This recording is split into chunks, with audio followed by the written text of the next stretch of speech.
Welcome to Western New York Entrepreneurs Unleashed, the podcast that unveils the remarkable stories of local business owners running 7, 8, and even 9-figure organizations. We dive into the personal journeys that allow these inspiring leaders to live their best lives. Western New York Entrepreneurs Unleashed will offer you invaluable insight, one captivating story at a time. Brought to you by Entrepreneurs Organization of Western New York. Hello, and welcome to this edition of the Western New York Entrepreneurs Unleashed podcast. So our guest today is David Robinson, who is the president of the Lotus Group, an environmental engineering services firm. So David, welcome to the show. Thanks, David. Good to be here. So Dave, you and I have known each other for a while, and I know a little bit of your company's backstory, but I really don't know a lot about how you got into the world of being a business owner. So tell us a little bit about just how you got started on this path. It started, I was working for a large engineering firm in Buffalo, and they were a worldwide firm. And I worked with another friend. He started a telecom group in the engineering firm, and then wanted me to come over and help him. And so I did, and we did that for 4 years together. And then our company was so big that they didn't really care about telecom. They were doing large world projects, and telecom was peanuts to them. And so they never really wanted to put their resources into growing it. And so we were frustrated. So the two of us said, hey, maybe we should think about going out on our own. But I was never a risk kind of person.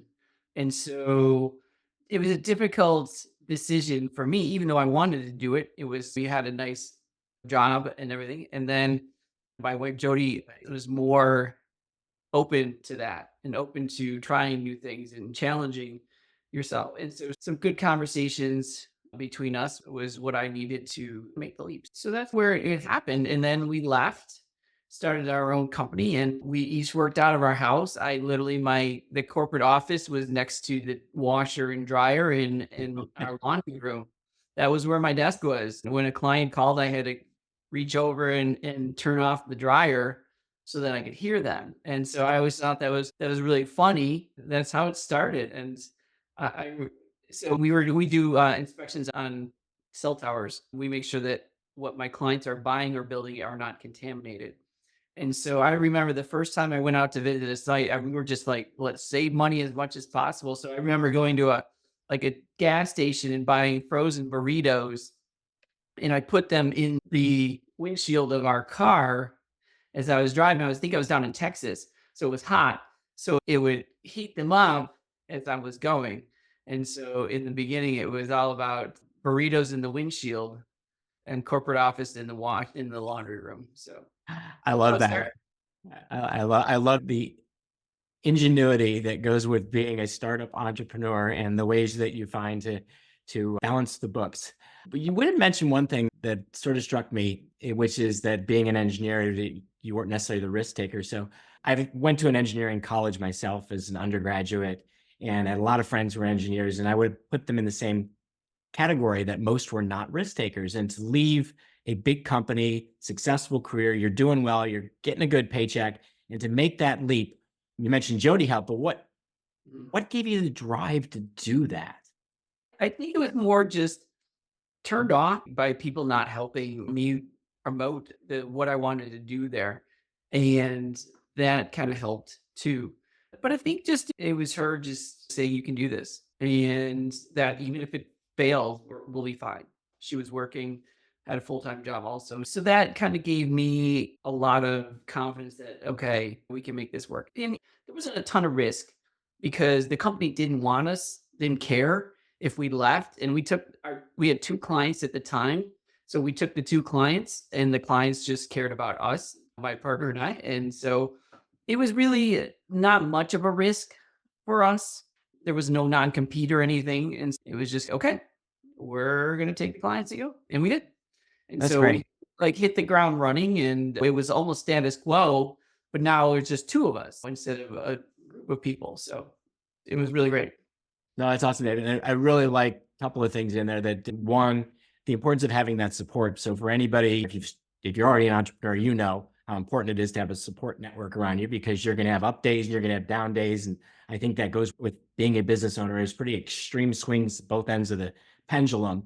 Having that support is awesome. But also, I know a lot of people tend to think entrepreneurs are risk takers, but the way you described it is, I think most are not. Most are actually very calculated and thinking about what they want to do. And the bets they're taking are bets on the one thing they know is a sure thing themselves. Yeah, I think what I've realized about entrepreneurs is we're mostly really insecure about ourselves. And so the risk taking is really difficult for us because in order to, you have a bruise of that insecurity, and it's a double-edged sword. It's what keeps you up at night and what keeps you always wondering, am I good enough? Am I good enough? But it also is what drives you and makes you great. And it makes us super successful because we're constantly trying to prove ourselves and to prove that we're awesome. And so I that's what I found with it. And I don't think that a lot of people that goes with the risk taking. It's, oh my gosh, I could really look like a loser here if this goes south. And so I don't really necessarily want to do that. But you get pulled both ways. Yeah. And a lot of people think entrepreneur, I think of something like an Elon Musk, and you take these bet the farm kinds of stages to grow your business. But your story, I have a close friend who was in the automotive remarketing industry, and he was working for a large bank, and he was very much like yours, like secure job, everything was great, but the bank didn't want the service that he was delivering. And so he found two other guys. They left, they formed a company, and it became incredibly successful because right people, and they started with a customer base just like you did. And they were leaving the parent organization, not in a bad way, but with the blessing. And I think many entrepreneurs may not realize there are opportunities to start as an entrepreneur, growing something in a company, and then having it split off. It's another way to start a business. So let's talk about where you went. So you launched the company, you had a partner, you're making windshield burritos, you've got two clients. Tell us about a little bit about the trajectory. How did you grow? What made you successful? How'd you get to where you are today? It was a very rocky path. You start off and you bring all the clients over, and it's really a lot of revenue in the first year. So it was not like, hey, we got to go out and get clients. It was like the worst business model ever. You have two clients in one industry, and that's your business model. Holy cow, how terrible is that? It's like the worst case scenario. But my thought was, okay, let's just ride this wave as long as we can. And originally I thought, you know what, if I could get 5 years out of this, I'd probably be pretty happy. And here we are 17 years later, it kept going. And the bumps were, my partner and I did two different things in what we did. And he had been going through some rough times, and we kind of had an immature relationship in some ways. We were good friends, but we were young, and I just don't think we knew how to be partners well. And so he was going through some personal things, and it just started affecting business. It started affecting his performance, and we decided to go our separate ways. And it was a great thing. So literally we had two clients. His client was about 60% of our revenue. My client was about 40%.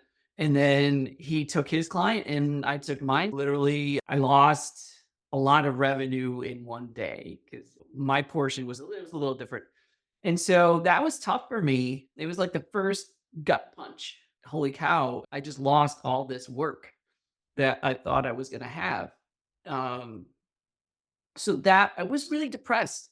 It took me a good week to get out of that funk because I'm like, oh God, now what are we going to do? And so one of my employees, which was one of my good friends at the time, he said, Dave, you got this. I know you can get out of this. I know you can do it, which was exactly what I needed to hear. I just needed someone to say, you got it. And it was great because so then I took my one client and I built them up. I did more services for them and got them going almost back to the revenue that I was within a year. And then I got another client. So now I'm back up to two clients in the same industry, which is, again, a horrible business model that I'll never. Yeah, but you cut your risk in half already. Yeah, cut it in half. So it was a 90-10 with my two clients. 90% was one and then 10 the other. And then this was going on for maybe 2 years. And then my big client was being bought out by an even bigger client. And so I thought that this is now a fork in the road. Either it's going to be the best thing ever or the worst thing ever. And it was somewhere in between at that time, whereas the new client was not taking on any new vendors. And they said, we've got ours, we don't need yours to my client. And so somebody high up at my client went to somebody high up there and said, okay, listen, you need to bring Lotus on. And we were the only vendor that got brought on in the new deal. Wow. And this was a billions of dollars deal. And we were the only ones that got brought on by the bigger company. And so that was really amazing. Talk about an ego shot, what they thought about us. And so then I'm thinking, okay, great. This is a huge company. We're going to be getting all this extra revenue. We're going to grow. It's going to be awesome, awesome, awesome. And I started working for them. And my old clients were like, here, Dave, here's the sites. You're the expert. You tell us, are we good or are we not? This client was, you're going to use this system. Your report's going to look like this. You're going to get approval from us in every step of the way. These are the timelines and they're so strict. And I started working for them. And literally my wife walked by my office one day. She said, what's the matter? I'm like, I hate working for this client. I'm like, it's just not fun. And she's, why are you? I'm like, because it's all this revenue. I'm like, is it worth it? And it just really got me thinking like, this is not worth it. And I literally fired them. So I walked away from like a ton of money. And I had one client that was 10% of our revenue at that point. And so at that point, we had almost no work. But the thing was, I wasn't depressed anymore because I'd already gone through this. I'd gone through this 2 years earlier where I lost a lot of my revenue in one day. And this was in one day. I'm like, I'm done. I can't work for you guys anymore because I'm not happy. And I'm like, why am I working for somebody that I hate working for? So that was an amazing moment for me because I realized at that point that going forward, every client that I have, I'm going to be really picky about. And it has to be a relationship and it has to be a partnership. And if I can't call up a client and say, hey, how was your kid's soccer game? Or how was your football team this weekend? I don't want you. Because that's me. That's what makes me happy is those relationships. And so it was a great moment for me going forward. But then the interesting thing happened after that I never saw coming was all the executives from my company that got bought out all left and they all formed their own companies and they all came back to me. Oh, wow. So one client turned into 10 within a year. And then it grew like a spider web out of there. And so that was the amazing thing. And honestly, in 17 years, I may have put one article in a journal to advertise for us, but I've not spent any money on marketing in 17 years. Well, don't tell my customers that. I know. I'm not going to tell your customers that as a marketing company, but I just have not and it's just grown organically through hard work and people loving us. So it's been awesome. That kind of customer service is really critical. And, that speaks volumes to you as a leader. So I want to ask a little bit about what is your leadership style? So how did you build this service-focused organization that word of mouth is going to build a very successful business? What do you do? I think what's interesting is after I lost that first client, I went to a good friend of mine who was CEO of a really large company in Buffalo, and now the first unicorn out of Buffalo. He's the head of that now. And so he and I had lunch together, and I said, I'm struggling because I got to market, and because I have to grow this company, but I don't know how to market. I'm an engineer. That's all I know how to do is do engineering work. And he's like, Dave, you're marketing right now. The key to marketing is just being people like you. The rest will take care of itself. He's like, I promise you that. He said, so just be you and form that relationship with people, which is what I love to do. And so it just became organic. It was a great fit for me because I love having fun with people and having great conversations and great relationships. And so that's how I went about it.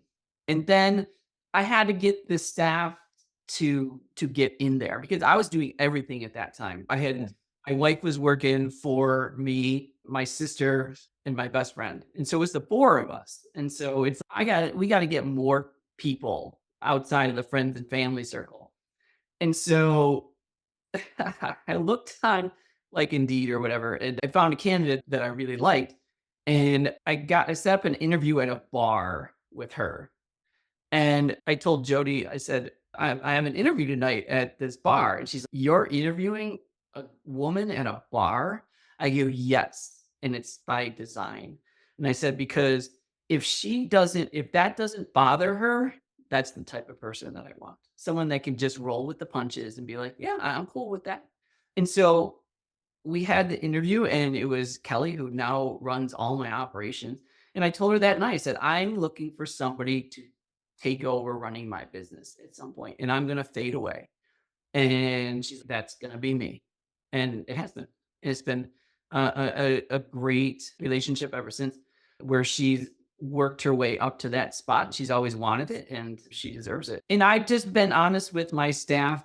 I guess that's my leadership style, is just being honest with them and saying where I want to go and not sugarcoat it. And everybody knows that the end is coming for me.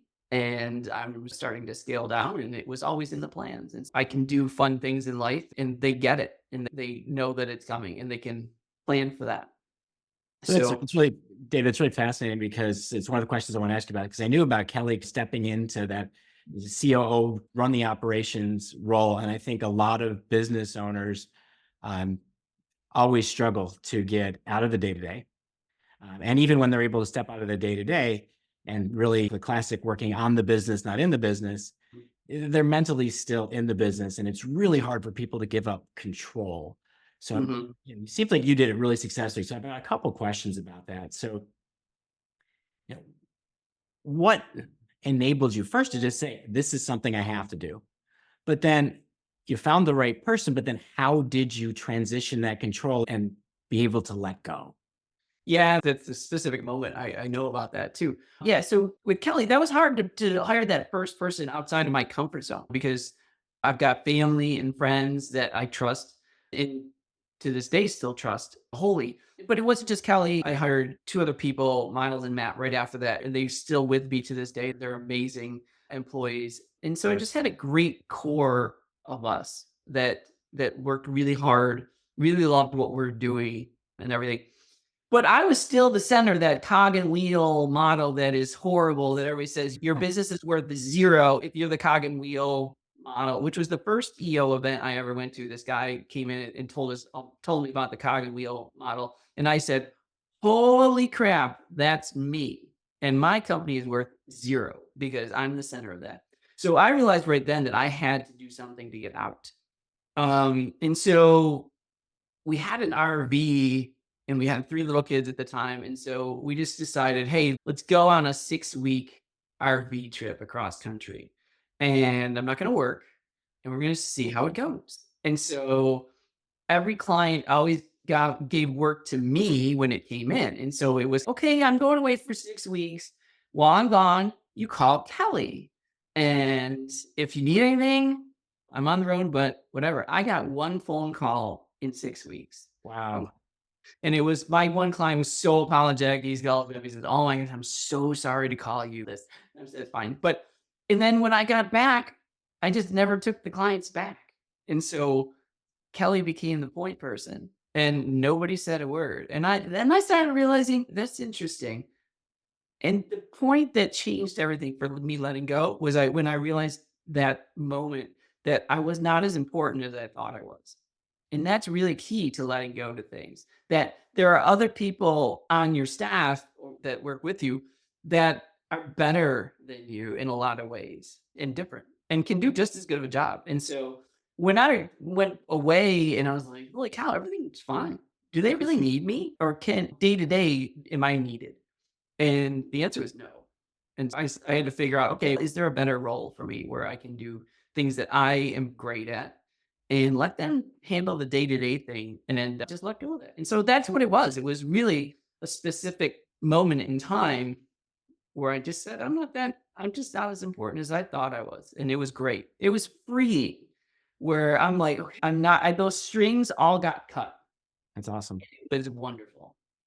So yeah, Dave, I love that you did that. Just choose your analogy, just jumped into the deep end, pull the Band-Aid right off, but you got right into doing that. It's fantastic. One of the things that my co-CEO and wife, Vicky, always says is if you don't delegate things and give people the chance to do it and fail, you're withholding from them the opportunity to learn. And at some point in your own career, somebody gave you that chance. But when you get there and it's your business, it's really hard to give somebody else the chance because you're afraid they'll screw it up. So kudos to you for doing it. Now, Yeah, it was easy for me because I had great people that really were good at what they did and really cared. Honestly, the one thing is they have to care, and they do, and they love Lotus, and it's their company too. They feel, and it's awesome, and it shows in how they treat it and how dedicated they are. And they're very like there were nights where I was home and it's 6 o'clock at night. I'm getting emails and I'm like, "Are you guys at the office?" And they're like, "Yeah." I'm like, "Go home. What are you doing?" By the way, I'm just a little break. Shout out to my alma mater. CU. Go Buffs. go Buffs. I know in my own experience that when we've stepped away for an extended period of time, I think the longest we've done is about 5 weeks, that we're really pleasantly surprised to have the experience you did in that RV trip, that the business keeps going. The people step up and do the day-to-day operations really well. But the thing that seems to not happen is the strategy and thinking about what's next. And how about in your business? When you step out, does Kelly pick up on the strategy, or is it no, that's going to wait till you're back involved? I think that's developed over time. Early on, it was a feeling out process. And I've always told everyone on my staff, I will teach you any part of the business. If you want to sit in on a finance meeting, if you want to learn how to read a P&L, anything, just ask me. I'm totally open to you learning anything. I'm an open book. And so with Kelly, it was always like, I want her to learn everything that I do and say, here, this is it. And maybe you won't be doing it, but at least you'll know why I do it in my thoughts. So she learned my ways. And then as she was starting to make almost day-to-day decisions on things, she knew what I would say. She would ask me, but then I figured that. And so as she started doing things, she knew that I would be okay with it and still talk about the direction that we're going together. In Miles too, we use EOS and we have our leadership team. And I'm still the visionary of the company, and that's what I'm good at. Where she's definitely the day-to-day person. And that works really well. And so for us, we have a strategy. And so if I am gone, she can pick things up, but typically it stays with me. Awesome. And for everybody listening in, Dave talked about EOS. If you're not familiar with EOS, or entrepreneurial operating system, it's a methodology for running your company. And there's two key roles at the top: the visionary, person who's thinking about the future. I like to say it's the person who's chasing shiny objects, but where's the business going to go? And the integrator, who's the person who really takes that vision, works with the team to get it done. And for a lot of businesses, the CEO or the entrepreneur is that visionary, often trying to be the integrator as well. And usually they're only good at one or the other. You need that counterbalance to really make the business grow. In our own company, when we firmly got into the visionary integrator seats, it's when our own growth just exploded. So Dave, I want to transition for a little bit because you did something really cool with your family. You picked up and moved to Europe, and I think it was for about 6 months, might have been longer, but heck of an adventure. And part of being an entrepreneur is not just working all the time, but it's creating the life that you want to have. So tell us a little bit about that decision and what it was like. That was a fun process, honestly. My wife Jody's always told me she wanted to go to Prague and rent a house for a couple of months one summer. So that was always in my background on her bucket list. I'm like, yeah, that sounds great. We've both been to Europe before. We travel. We've always traveled a lot with our kids, and so our kids are used to it. We've all been to a ton of places. So traveling has always been in our DNA. And what's funny is I never took a flight until I was 25 years old, and now I've been probably to every airport in the country and been everywhere. And so we had some friends that had a chance to go to Prague for a year or 2 years and move for the company. And they were over one night and we were having some wine and we're like, yeah, let's go. We'll go with you. I'm like, we'll go for a year. And our kids were the same age and they were friends at school. And so I'm like, let's just do it. And so it was like, yeah, it was like one of those nights where you're drinking wine and everything sounds like this great idea until the next day. And then you're, wait a minute. But it wasn't like that for me. I'm like, we're going. We'll go for a whole year. I'm cool with that. Let's go. I'm up for the adventure. But we ended up, my daughter was going into 8th grade at the time, and she's, Dad, I'd like to graduate with my friends. And I'm like, I get it. I'm like, why don't we go for 6 months? Let's go. We'll leave right after school ends up in June, and we'll go to the end of the year. We'll spend the end of the year under the Eiffel Tower for New Year's, and then we'll come home. And so that's what we decided. Now, our friends did not take the transfer. So I'm like, yeah, let's go anyways. That's how it went. And the precipice behind this was a lot about me in wanting to provide something for my kids that I was afraid of growing up. And that was leaving home. I'm the youngest of 5. I have 4 older sisters. And my sisters all were exchange students down in South America for 8 weeks. And it was as I got older, my parents came to me and said, hey, do you want to go? And I said, no, because I don't feel like I know Spanish well enough. Now, I knew Spanish fine, that I would get along, but I was just afraid to leave. And so I never wanted my kids to be that afraid boy that I was and For you. not see the world and not go in hard situations, which I was definitely afraid of. And so this was really important to me to do, to teach my kids that you can be uncomfortable and it's really healthy, and to get through it and push yourself through it and do things that are amazing. And that's what it really was. We would go to a subway in Prague and be like, okay, go get us tickets. We're going to this place. Go figure out how to get us tickets. Or we're in this airport in somewhere. Okay, get us to the rental car place or wherever. And that just makes them uncomfortable and they push back. But now they're great travelers, and then they're comfortable being in a place that people don't speak the language or are different than they are. And so it was this amazing thing. We went to 14 different countries. We actually, my wife bought a car there and we picked it up in Germany, and that's what we drove around we were actually in Europe for 4 months till early November. We were just nomads.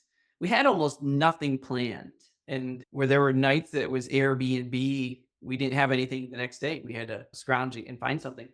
But I'll tell you, there's a couple of things that I got out of this trip. Is every day when you wake up and you say to your family, what do you guys want to do today? It's a clean slate every day. Was just liberating. It was amazing just to say, I have nothing to do every day until school started, because we were homeschooling when September came. But that full summer, we had nothing to do every day. There was no sports, there was no anything. It was awesome. It was 5 of us, and to do whatever we wanted every day. And then every day I would get up and just walk whatever city we were in by myself for the most part. And just a sensory overload of smells and sounds and tastes. It was just amazing. It was one of my favorite things that I was doing every day. So it was amazing. They got to see incredible places and do just amazing things. Now, the Schengen area, it has rules that you can't stay in for a long period of time. And I screwed up on the rules, so we had to leave in May. So it changed our trip. But then it was like one of those pivot things. It's okay, we're not supposed to come back till January, and this is early November. So what are we going to do? And so we found this cruise, a transatlantic cruise. It was fairly cheap from England to Fort Lauderdale. So we took a 17-day cruise home, and then we literally jumped on another cruise the next day out of Lauderdale and went through the Panama Canal and up through Central America and Mexico and ended up in San Diego in December. So we were on a cruise ship for, I think, 28 days straight, and then just saw another, dozen countries, and ended up in LA and till right before Christmas. And we flew home, and you end up doing just amazing things. The cool thing is my daughter's class was learning about the Panama Canal, in social studies the day we were in the Panama Canal. And so we made a video of us in the locks and we sent it back to her class and we're like, yeah, you're reading about it in a book, but we're in it right now. And it was just an amazing moment. And every day while we were gone, I made the kids blog about their day, excuse me, and read. So at the end of the time, I made them do one last blog about what that trip meant to them. And my daughter, who was just turned 14 at the time, wrote this amazing letter to Jody and I about how home. She learned that home is not a place; it's just being with people that you're comfortable with. And then how much this trip meant to her. And I was like, "That's it. That's exactly what I wanted to do." So it was just an amazing trip of spending 6 months with your family. It was incredible. It is. And David, I really admire you for having the courage to do that. But I like the lesson that for your kids or anybody who's a business owner, the getting comfortable with being uncomfortable. Great lesson for kids because, if your daughter's age was middle school, so there's not probably a more uncomfortable time in your life than you're in middle school, but learning in that age and being able to take it throughout your career, people in business who are in their 50s and 60s who never learned that lesson, probably not the right people to be entrepreneurs. But if you can learn that, and international travel, having not had as much experience as you've had, but having some is really a great way to get out of your comfort zone because everything is going to be different. Especially, I know you can get by with English everywhere, just about everywhere, but still adapting to the cultures and the time zone changes and the different rules and regulations. It's fantastic. Before we run out of time, I'd be remiss if I didn't at least bring up, in addition to running Lotus, you had the chance to be the president of our local chapter of Entrepreneurs Organization in Western New York. And you had it during probably the toughest years, COVID. So I know that leading an organization like EO can be challenging, it can be rewarding, but I'd love to get your feedback on what is it like running EO during this time of transition and just running an organization where everybody who's helping you out also run businesses. Oh, it was everybody says it's the opportunity to lead leaders. And it's absolutely true. You are leading people that typically don't ever get led. We are, as entrepreneurs, are always the top. And my sister has pointed out to me that I haven't had to follow anyone for 16 years now. Like I do whatever I want. And so as the leader, now you're trying to wrangle people that are like not used to being wrangled. And so it presents challenges and it's a whole different leadership. At your company, you have the last say. It's like what I say goes. But here you have to think of you're there to serve everybody else and to be, hey, I wanted to make it an amazing organization and chapter for everybody. So everybody could get something out of it. And so it was just a little different mindset. It had many challenges. COVID, some people wanted distance, some people wanted to get together. And so I learned you can never get everybody on the same page. Everybody's got their own things, and that's okay. And it was a learning experience for me, for sure. There were many frustrations, but there were great things out of it too. I think we did some really amazing things. And I just learned a lot about myself over those 2 years. Like we talked about, is those frustration times that's when you really grow. And you don't learn from the great times, you learn from the really down times and the difficult times. And so those were some difficult times. And so I learned a lot about myself. It was great. It was worth doing for sure. Learned a lot. Awesome. All right, Dave, my last question is, what's the future for Dave Robinson and the Lotus Group? You're the visionary, but what's the vision? What's next for you? What's next? The end is coming. So I'm getting toward the end of my road and I'm starting to really come to grips with that. And I gotta say, it's mostly mental. I have 3 children and Lotus is my 4th child. It really always has been. And to just say, okay, I'm done with you. It's my daughter's going to college next year. And they're the same age.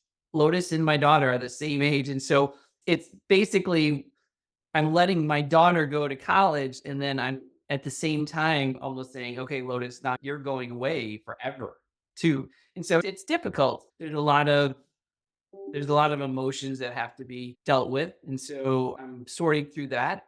And then I got to figure out what I'm going to do after. But until then, I've got just a couple of years left. It's just going to be all visionary. I'm only working 20 hours a week starting the first. No Fridays ever. That's it. It's going to be limited me. I'm not back to, I was working 5 hours a week a couple years ago, but not now. So I'm looking forward to the end. And then after that, it's going to be hopefully a life of fun and travel and service to other people. That's really what I want to do. I want to do fun things. I've had an amazing life, and it's time for me to give back to the world. So I got to figure out what my purpose and I think I feel everybody is given a gift. And when you can give that gift to the world, I think that's just the sweet spot of life. And that's where I want to get to. So that's next. Fantastic. Dave, thank you so much. Really appreciate you taking time out to chat with me today. Really appreciate your sharing so much great advice with everyone who's going to listen to the show. And I know whatever's going to come next, my guess was going to be adventure and fun, and you nailed it. So thank you very much for being part of today's episode of Western New York Entrepreneurs Unleashed. Thank you for joining us on this episode of Western New York Entrepreneurs Unleashed, and another inspiring story from a local business leader who scaled their company. If you are ready to take your business to new heights and eager to embrace transformative growth, then don't miss our future episodes. Subscribe to this podcast today and be part of our community of leaders, builders, and change makers. Together, we're committed to moving the world forward by unlocking the full potential of entrepreneurs, one success story at a time. Brought to you by Entrepreneurs Organization of Western New York,